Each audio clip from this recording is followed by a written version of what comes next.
ప్రజా సమస్యలు పరిష్కరించేందుకు ఇకపై ప్రతి శుక్రవారం ప్రజా దర్బార్ కార్యక్రమం నిర్వహిస్తున్నట్లు కాకినాడ రూరల్ నియోజకవర్గం తెలుగుదేశం పార్టీ ఇన్ఛార్జ్ మాజీ ఎమ్మెల్యే పిల్లి అనంతలక్ష్మి సత్యబాబు దంపతులు తెలిపారు. కాకినాడ రూరల్ నియోజకవర్గం వాకలపూడి గ్రామం మహాలక్ష్మి నగర్ లో గల కాకినాడ రూరల్ నియోజకవర్గం తెలుగుదేశం పార్టీ ఇన్ఛార్జ్ పిల్లి అనంతలక్ష్మి ఆధ్వర్యంలో ప్రజా దర్బార్ కార్యక్రమం నిర్వహించారు. కాకినాడ రూరల్ నియోజకవర్గం వివిధ గ్రామాల నుండి తరలివచ్చిన పలువురు వారి సమస్యలను ఇన్ఛార్జ్ పిల్లి అనంతలక్ష్మి సత్యబాబు దంపతులకు అందించారు. ఈ సందర్భంగా పిల్లి అనంతలక్ష్మి సత్యబాబు దంపతులు మాట్లాడుతూ రూరల్ నియోజకవర్గంలో ప్రజా సమస్యలను తెలుసుకుని వాటిని అధికారులు ప్రజాప్రతినిధుల దృష్టికి తీసుకెళ్లి పరిష్కరిస్తామన్నారు. అతి ముఖ్యమైనవి కనపడతా ఉన్నాయి. ఒకటి రెవెన్యూ సైడ్ ఆర్డీఓ గారు మరి గత వైసీపీ ప్రభుత్వంలో వైఎస్ఆర్ ప్రభుత్వంలో ల్యాండ్ ఎక్విజిషన్ తీసుకుని ల్యాండ్ ఎక్విజిషన్ భూములు వారి స్వాధీనం చేసుకుని వాళ్ళకి ఇప్పటి వరకు డబ్బులు ఇవ్వని పరిస్థితులు మేము అప్పుడు కూడా మా తెలుగుదేశం పార్టీ కార్యకర్తలైన దాని మీద కొన్ని ఆటంకాలు పెట్టి ఆఫ్ చేయడం జరిగింది. అది కూడా నియమంలో 2 కూడా ఆ అప్లికేషన్లు వచ్చాయి. అలాగే కేంద్రీయ విద్యాలయం ఒకటి ఉంది. ఈ కేంద్రీయ విద్యాలయం ఇంతకుముందు ప్రభుత్వం అమ్మఒడి వచ్చేదాన్ని వాళ్ళందరి విద్యార్థులందరికీ ఆ ప్రభుత్వంలో వచ్చేది. ఈ కూటమి ప్రభుత్వంలో వచ్చేటప్పటికీ చెప్పమ్మా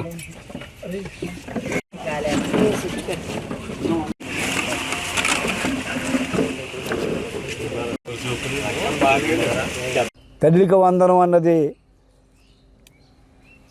ఇవ్వటం లేదు అన్నది పేరెంట్స్ కొంతమంది వచ్చి మరి చెప్పారు.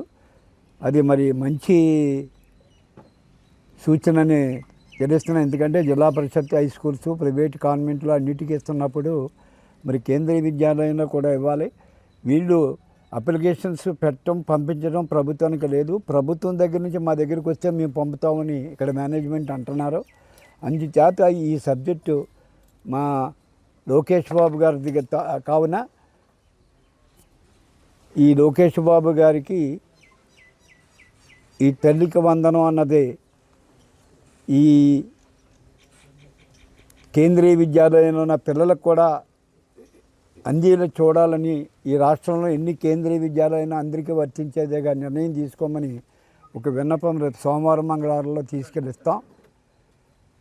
చేత ఇంకా మిగతా ఏవో వచ్చాయి. ఏది ఏమైనా వచ్చేపటి నుంచి ఈ ప్రజా దర్బార్ మీద విస్తృతంగా ప్రచారం చేసి ఏ ఆశయంతో చంద్రబాబు నాయుడు గారు ఈ కార్యక్రమం చేపట్టారో ఆశయాన్ని సఫలీకృతం అయ్యే విధంగా చర్య తీసుకుంటాం. ఈవేళ చంద్రబాబు నాయుడు గారు లోకేష్ బాబు గారు ప్రతి నియోజకవర్గంలో ప్రజా దర్బారు పెట్టమని ప్రతి శుక్రవారం పెట్టమని చెప్పడం జరిగింది.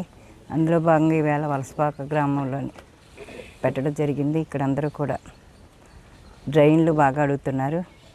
అయితే సిమెంట్ రోడ్లు అన్నీ కూడా కిందకు వచ్చేసినాయి. మాకు రోడ్డు కావాలని అడిగారు.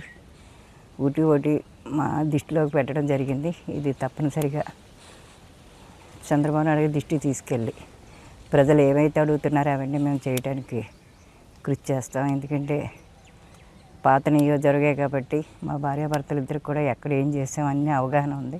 దాన్ని బట్టి మేము ప్రజలకి సమాధానం చెప్పడం జరిగింది. తొందరలోనే వారు అడిగినవన్నీ కూడా మేము చేస్తామనేసి మనస్ఫూర్తిగా మీకు అందరికి కూడా హామీ ఇస్తున్నాం.